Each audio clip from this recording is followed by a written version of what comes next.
రాశి ఫలాలు యూట్యూబ్ ఛానల్ను వీక్షిస్తున్న ప్రేక్షకులకు నమస్కారం. ఈరోజు మనం కన్యా రాశిలో జన్మించినటువంటి వారి యొక్క రాశి ఫలాలను గురించి చూద్దాం. హేవళంబి నామ సంవత్సరంలో అనగా 2017-18 సంవత్సరానికి గాను కన్యా రాశి వారికి ఆదాయం 2, వ్యయం 11, రాజపూజ్యం 4, అవమానం 7.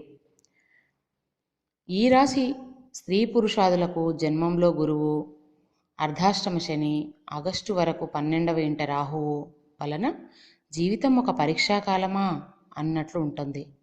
శారీరకంగా, మానసికంగా కొంత లోపల నలత, జీవితం నందు విరక్తి, నిరుత్సాహం ఏర్పడును. అధిక ధన వ్యయము, మీ నిరాడంబరతనే జీవితమే మిమ్మల్ని కాపాడుతుంది. ప్రమాదముల నుండి తప్పించుకొనుట కూడా జరుగుతుంది. రక్తబంధు అరిష్టములు తప్పవు. మానసిక ఆందోళనలు అధికం. ప్రాణ స్నేహితులతో కలహాలు, అవమానకర సంఘటనలు జరుగును.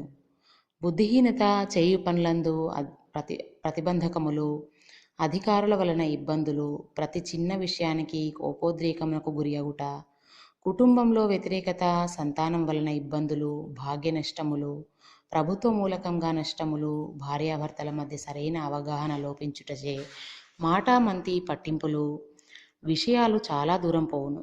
గృహ నిర్మాణ పనులు మధ్యలో నిలిచిపోవును. ఆగస్టులోపుగా పితృ వంశసూతకములు, దూర ప్రయాణములు, తీర్థయాత్ర ఫలప్రాప్తియు, నూతన వాహనములు కొంటారు. అయితే వెంటనే ప్రమాదములు, రిపేర్లు వచ్చును. భూ సంబంధ లావాదేవీలు అనుకూలించవు. అధికార రాజకీయ వర్గం రీత్యా చాలా జాగ్రత్త అవసరం. ఆగస్టు తర్వాత రాహువు 11వ ఇంట సంచారం కొంతమేర లాభములు కలిగించినను కూడా ఇబ్బందులు మాత్రం తప్పవు. ఉద్యోగులకైతే ఈ సంవత్సరం గడ్డు కాలమే. ప్రతి విషయంలో ప్రతిబంధకాలు, అధికారుల వలన ఇబ్బందులు, లేనిపోని ఆరోపణలకు గురి అవుట, సుదూర ప్రాంతములకు బదిలీలు, కుటుంబమునకు దూరంగా ఉండుట, సెలవులపై వెళ్ళుట, ఆరోగ్య భంగాలు తప్పవు. కేంద్ర రాష్ట్ర ప్రభుత్వంలో పనిచేయు వారికి ఇబ్బందులు తప్పవు. ఉద్యోగాదులలో వ్యతిరేకత, సస్పెండ్ చేయబడుట, కోర్టు వ్యవహారాల్లో చిక్కుకొందురు. పర్మనెంట్ కాని వారికి పర్మనెంట్ కాదు. ప్రైవేటు సంస్థల్లో పనిచేయు వారులకు మరొక సంస్థకు మారుదురు. నిరుద్యోగులకు కూడా ఈ సంవత్సరం నిరాశే మిగులుతుంది. ఆగస్టు తదుపరి కొంత ఆశాజనకంగా ఉండును. రాజకీయ నాయకులకు ఈ సంవత్సరం కలిసి రాదు. ప్రజల్లో వ్యతిరేకత, శత్రువులు మీపై బురద చల్లుతారు. కొన్ని అవాంఛనీయ సంఘటనల వల్ల పేరు ప్రతిష్టలు కూడా దెబ్బతింటాయి. అధిష్టానం వారు కూడా మిమ్మల్ని గుర్తించరు. ఏ విధమైన పదవి లభించదు. ఎన్నికల్లో పోటీ చేసినట్లయితే ఓటమి తప్పదు. ధనం విపరీతంగా ఖర్చు అవుతుంది. అయినా ఫలితం కూడా నిరుత్సాహంగానే ఉంటుంది. ఈ సంవత్సరము కన్యా రాశిలో జన్మించినటువంటి కళాకారులకు నిరుత్సాహంగానే ఉంటుంది. శ్రమకు తగ్గ ఫలితం ఉండదు. నూతన అవకాశాలు తగ్గును. రాబడి లేక రుణాలు చేయవలసి వచ్చును. భయాందోళనకరలు కలిగించును. టీవీ, సినిమా పరిశ్రమల్లో ఉన్న సాంకేతిక నిపుణులకు, గాయకులకు, రచయితలకు అనుకూలత తక్కువ. అవార్డులు, రివార్డులు మీకు రావు. జీవితంలో నిరుత్సాహం, ధైర్యంగా ఉండవలసిన సమయం ఇది. ఇతరులు మీపై దుష్ప్రచారాలు చేయటం వలన ఇబ్బందులు కలుగుతాయి. వ్యాపారస్తులకు ఈ సంవత్సరం మిశ్రమ ఫలితాలు ఉంటాయి. ఇనుము, బిల్డింగ్ నిర్మాణముల వారికి నష్టములు తప్పవు. హోల్సేల్, రిటైల్ వ్యాపారస్తులకు లాభించను. సరుకు నిల్వ చేయు వారికి లాభాలే. జాయింట్ వ్యాపారస్తులకు పర్వాలేదు. విభేదాలు వచ్చిన మధ్యలో సమసిపోతాయి. కాంట్రాక్టుదారులకు నూతన పనులు కలిసి వచ్చినా కూడా ఆర్థిక సమస్యలు వేధిస్తాయి. బ్యాంకు రుణాలు సరైన సమయానికి రాక ఇబ్బందులు ఏర్పడతాయి. షేర్ మార్కెట్లో ఉన్న వారికి నష్టాలు తప్పవు. రియల్ ఎస్టేట్ వ్యాపారులకు అనుకూలంగా ఉండును. కానీ ప్రభుత్వ తనిఖీలు ఎక్కువ అవుట చేత నష్టాలు కలుగుతాయి. జాగ్రత్తగా ఉండాలి. జాగ్రత్త వలన కొంత అవకాశాలు మెరుగ్గా ఉంటాయి. ఫైనాన్స్ రంగంలో ఉన్నవారికి ఇబ్బందులు హెచ్చును.